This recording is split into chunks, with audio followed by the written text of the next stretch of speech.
Frères et sœurs, madame, monsieur, mes chers amis, bonjour et bienvenue à l'église protestante évangélique Philadelphie. Ici votre bien-aimé, pasteur Célestin Zouga. Nous poursuivons aujourd'hui notre série de messages sur le chemin de la croix et aujourd'hui, nous célébrons la résurrection de Jésus-Christ qui est un événement unique au monde. Mes chers amis, Jésus est unique par son incarnation et sa naissance, unique par sa mort et sa résurrection que nous célébrons aujourd'hui, unique par son ascension ou son élévation au ciel 40 jours après sa résurrection et unique par son retour, mes bien-aimés dans le Seigneur, bientôt comme roi pour juger le monde. Christ reviendra. Frères et sœurs, mes chers amis, l'apôtre Paul déclarait aux Corinthiens que Christ est mort pour nos péchés selon les Écritures. Christ a été enseveli, qu'il est ressuscité le 3e jour selon les Écritures et qu'il est apparu à Céphas, puis aux 12. Ensuite, il est apparu à plus de 500 frères à la fois, mes bien-aimés, dont la plupart sont encore vivants et dont quelques-uns sont morts. Ensuite, il est apparu à Jacques, puis à tous les apôtres. Et après tous, il m'est apparu à moi comme l'avorton, car je suis le moindre des apôtres, déclare l'apôtre Paul, d'après 1 Corinthiens chapitre 15, versets 3 à 9. Mais bien-aimés dans le Seigneur, la force de cette déclaration de l'apôtre Paul réside dans le fait qu'au moment où il écrivait aux Corinthiens cette lettre dont nous venons de lire un extrait sur la résurrection de Jésus, quelques-uns de ceux qui ont vécu cet événement en direct étaient encore vivants. Ainsi donc, l'apôtre Paul ne pouvait pas mentir devant ses contemporains vivants, mes bien-aimés dans le Seigneur. Jésus-Christ est vraiment ressuscité. Et la résurrection de Christ est le socle de notre foi, car si Christ n'est pas ressuscité, notre prédication, mes bien-aimés, est vaine. Et votre foi aussi est vaine, la mienne également. Il se trouve même que nous sommes des faux témoins à l'égard de Dieu, puisque nous avons témoigné contre Dieu qu'il a ressuscité Christ, tandis qu'il ne l'aurait pas ressuscité. Si les morts ne ressuscitent point, mes bien-aimés dans le Seigneur, déclare l'apôtre Paul encore aux Corinthiens, mes bien-aimés dans le Seigneur, dans les versets 14 et 15, du même chapitre 15 dont nous venons de lire un extrait ce matin, mes bien-aimés dans le Seigneur. Ainsi donc, notre espérance finale est que nous ressusciterons aussi le jour de l'avènement du Seigneur pour le rejoindre dans toute sa gloire. Oui, mon frère, oui, ma soeur, il y aura la résurrection des morts et nous ressusciterons, mes bien-aimés dans le Seigneur. Voilà notre espérance finale et voilà pourquoi nous prêchons en toute occasion, favorable ou non, comme Timothée, le message de la croix qui procure la paix, la joie, la réconciliation avec Dieu, l'amour, etc. mes bien-aimés, afin de gagner le maximum d'âmes à Christ lors de son avènement. Mes chers amis, aujourd'hui nous célébrons cette résurrection du Seigneur, peut-être comme un événement récurrent. Mais rappelons-nous que le premier jour de la résurrection de Jésus était un jour exceptionnel, car aucun homme n'était encore ressuscité de cette manière. Si les contemporains de Jésus, mes bien-aimés, avaient l'habitude de vivre en direct des résurrections, comme celle de la fille de Jairus, comme celle du fils unique de la veuve de Naïm, comme celle de Lazare, et bien d'autres résurrections encore, mes bien-aimés, la résurrection de Jésus était unique par les circonstances qui l'entouraient, mes bien-aimés. Tellement que ces circonstances étaient exceptionnelles, elles ont entraîné les disciples dans une certaine incrédulité. Ainsi donc, le titre de notre message de ce matin est « La résurrection de Jésus, l'incrédulité des disciples aux premières heures », comme affiché à l'écran. Notre texte de base est dans Luc au chapitre 24, versets 1 à 36, dont voici un extrait, et que je vous invite également à lire l'intégralité chez vous, mes bien-aimés dans le Seigneur. Il est écrit: le dimanche matin, de très bonne heure, les femmes se rendirent au tombeau en portant les huiles aromatiques qu'elles avaient préparées pour embaumer le corps de Jésus. Elles découvrirent que la pierre fermant l'entrée du sépulcre avait été roulée à quelque distance de l'ouverture. Elles pénétrèrent à l'intérieur, mais ne trouvèrent pas le corps du Seigneur Jésus. Pendant qu'elles en étaient encore à se demander ce que cela signifiait, deux personnages vêtus d'habits étincelants se tinrent tout à coup devant elles. Verset 5.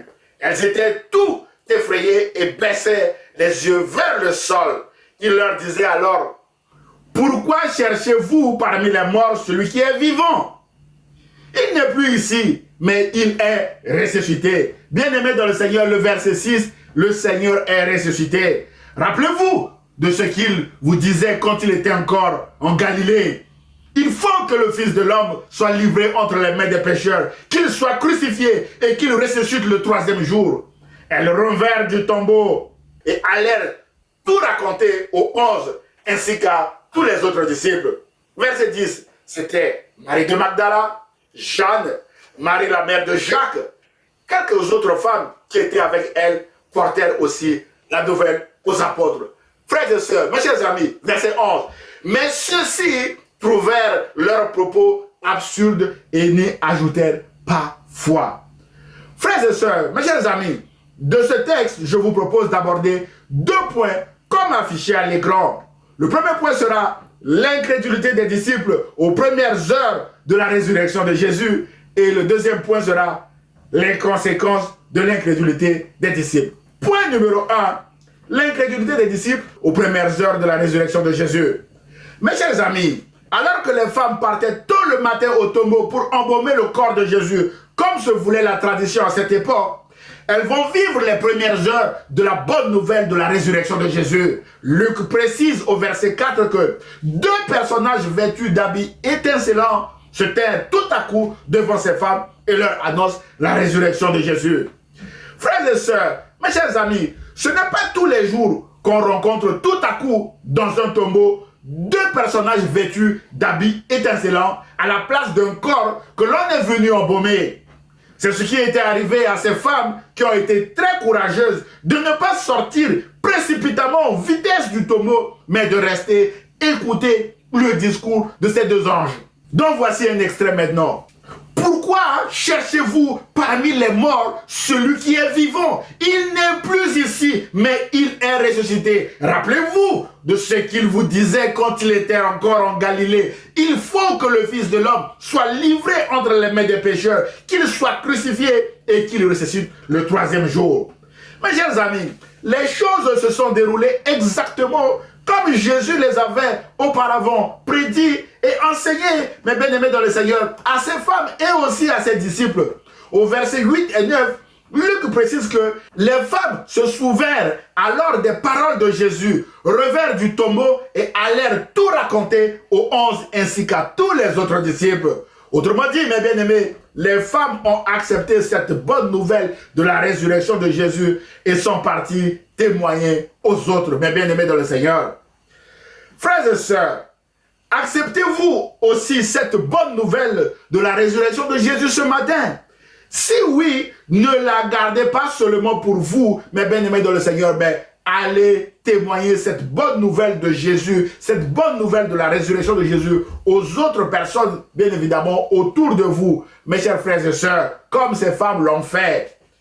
Mes chers amis, si les femmes ont accepté la bonne nouvelle de la résurrection de Jésus et sont parties la diffuser un peu partout autour d'elles, les disciples de Jésus n'ont pas reçu cette bonne nouvelle comme les femmes l'ont reçue. Luc précise au verset 11 que les disciples trouvèrent les propos de ces femmes absurdes et n'y ajoutèrent pas de foi. Waouh! Pourtant, Jésus leur avait enseigné tout ce qui s'était passé en Luc chapitre 18, verset 31 à 33, où il est écrit, Jésus prit les 12 auprès de lui et leur dit, voici, nous montons à Jérusalem, et tout ce qui a été écrit par les prophètes au sujet du Fils de l'homme s'accomplira.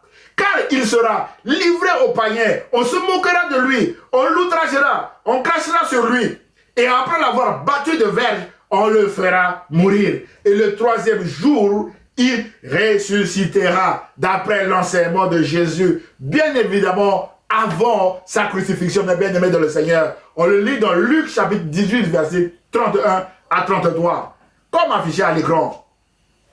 Frères et sœurs, mes chers amis, voici donc ce troisième jour tant annoncé par Jésus et accompagné des propos de ces femmes, mes bien-aimés, qui ont vu le tombeau vide ce matin-là. Mais les disciples n'ont pas cru à ces femmes. Luc dit que les disciples tairent ces discours pour des rêveries. On souligne le mot rêverie.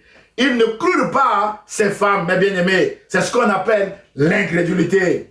L'incrédulité, mes bien-aimés, selon le dictionnaire Larousse, c'est l'état d'esprit ou l'attitude de quelqu'un qui est incrédule, quelqu'un qui doute de ce qu'on lui dit ou de quelqu'un qui ne croit pas à ce qu'on lui dit. Dans notre récit de ce matin, les disciples ne croient non seulement pas aux propos de ces femmes revenues du tombeau, mais aussi refusent de se souvenir de l'enseignement de Jésus, comme les femmes se sont souvenues, mes bien-aimés dans le Seigneur. Cet enseignement que nous venons de lire en Luc chapitre 18, bien avant le chapitre 24. Frères et sœurs, mes chers amis, peut-être que ce matin, le diable vous a volé quelque chose. Votre santé, votre travail, votre mariage, votre projet, ou tout ce qui vous tient à cœur. Et ce matin, votre position ressemble à celle des disciples de Jésus qui n'ont pas cru à sa résurrection aux premières heures de cette grande annonce qui allait bouleverser l'histoire de l'humanité. Mes bien-aimés dans le Seigneur. Et à cause de ce qui vous est arrivé, même quand on vous annonce que Christ est ressuscité, mes bien-aimés dans le Seigneur, vous ne croyez même pas à cette bonne nouvelle. Et vous pouvez même me dire, mais pasteur, si Christ est ressuscité, voilà ma situation aujourd'hui. Pourquoi je suis dans telle ou telle situation? Frères et sœurs, la Bible déclare que la nuit, Jésus est apparu au milieu de ses disciples, rassemblés avec un message de paix en leur disant que la paix soit avec vous, malgré leur incrédulité le matin, mes bien-aimés dans le Seigneur. D'après Luc chapitre 24, verset 36. Alors, les disciples, ayant vu Jésus, ont cru à la résurrection de Jésus cette nuit-là. Mon frère, ma soeur, Christ est vraiment ressuscité. Laissez vos problèmes de côté, parce que Christ fera ressusciter également en vous tout ce qui est mort, tout ce qui est perdu, mes bien-aimés dans le Seigneur. Recevez la paix de Christ. Mon frère, ma soeur, Christ est ressuscité. Que la paix soit avec vous aussi, comme la paix était avec les disciples de Jésus cette nuit-là. La résurrection de Christ est la plus belle des annonces que je peux vous faire ce matin, mes bien-aimés dans le Seigneur. Réjouissons-nous ensemble d'ores et déjà de ce que Christ est vivant et va faire dans notre vie, mes bien-aimés dans le Seigneur. Jésus a dit en Jean chapitre 10, verset 10, le voleur vient uniquement pour voler, tuer et détruire. Mais moi, je suis venu pour que vous ayez la vie en abondance, mes bien-aimés dans le Seigneur. Jésus nous a promis une vie en abondance. Quelles que soient les agitations de l'ennemi de nos âmes, rappelons-nous toujours de cette promesse de Jésus. Quelles que soient, mes bien-aimés dans le Seigneur, les attaques de l'ennemi, quelles que soient les mauvaises graines que l'ennemi est en train de chercher à s'aimer dans nos vies, rappelons-nous de cette promesse de Jésus, la vie en abondance, mes bien-aimés dans le Seigneur. Ces promesses de Jésus s'accompliront dans nos vies comme l'accomplissement de sa résurrection qu'il avait lui-même annoncé. Frères et sœurs, continuons de faire confiance à Jésus. C'est ainsi que nous verrons la gloire de Dieu. La confiance, mes bien-aimés, s'oppose à l'incrédulité avec toutes ses conséquences. Alors, quelles ont été les conséquences de l'incrédulité des disciples? Ce qui nous amène à aborder le deuxième point de notre message de ce matin, les conséquences de l'incrédulité des disciples. Premièrement, mes bien-aimés dans le Seigneur, dans les conséquences, je voudrais souligner ici l'attitude de Pierre qui est parti vérifier lui-même au tombeau et la conclusion de Pierre était un silence. Mes chers amis, le jour de la résurrection de Jésus était un jour très mouvementé. N'ayant pas cru à ce que les femmes ont raconté, Luc déclare au verset 12 que « Mais Pierre se leva et courut au sépulcre. S'étant baissé, il ne vit que les linges qui étaient à terre, les habits du mort. Puis, il s'en alla chez lui. » On souligne, puis il s'en alla chez lui, dans l'étonnement de ce qui était arrivé. Autrement dit, mes bien-aimés, Pierre avait fait sa propre vérification des faits et n'avait donné aucun commentaire compte tenu de l'ampleur de cet événement exceptionnel. Pierre était rentré chez lui, bouche bée. Le silence de Pierre, qui prend souvent la parole en premier, est très remarquable et riche d'enseignements, mes bien-aimés dans le Seigneur, ce jour-là. Frères et sœurs, peut-être que vous êtes en train de vivre un événement exceptionnel qui vous dépasse et qui vous donne de la souffrance comme moi aujourd'hui. Imitons le silence de Pierre, car la Bible déclare que c'est dans le calme et la confiance que sera votre force, d'après Isaïe chapitre 30, verset 15. En effet, notre silence et notre calme permettre à Jésus d'intervenir dans notre situation. Je précise que l'Église protestante évangélique Philadelphie a mis en ligne un message sur la réaction des disciples face à la résurrection de Jésus, le silence de Pierre, mes bien-aimés dans le Seigneur. Ce message est encore en ligne et pourra vous aider à garder le silence face aux événements exceptionnels de la vie. Et le deuxième élément, mes bien-aimés dans le Seigneur, que je voudrais souligner dans les conséquences, c'est le désespoir, mes bien-aimés dans le Seigneur, et la tristesse des disciples d'Emmaüs. Les disciples d'Emmaüs sont rentrés désespérés et tristes chez eux, mes bien-aimés dans le Seigneur. Mes chers amis, l'incrédulité entraîne le désespoir, la tristesse, la défection ou l'abandon. Toujours, mes bien-aimés, dans les mouvements marquant la résurrection de Jésus, Luc nous apprend dans le même chapitre 24, dans les versets 13 à 36, que deux autres disciples ont aussi fait le choix de rentrer chez eux ce jour-là parce qu'ils étaient désespérés et tristes. Jésus les a rattrapés en chemin. Sans décliner son identité, Jésus leur pose la question au verset 17 en disant « De quoi entretenez-vous en marchant pour que vous soyez tout tristes, mes bien-aimés dans le Seigneur ?» Ces gars étaient tristes. Waouh! Voilà enfin, mes bien-aimés, l'occasion pour eux de déballer leur sac de tristesse, mes bien-aimés, leur sac de désespoir. Luc précise au verset 18 que l'un d'eux, nommé Cléopas, lui répondit avec brutalité, mes bien-aimés dans le Seigneur, es-tu le seul qui, séjournant à Jérusalem, ne sache pas ce qui est arrivé ces jours-ci? Waouh! Et Jésus leur dit, quoi?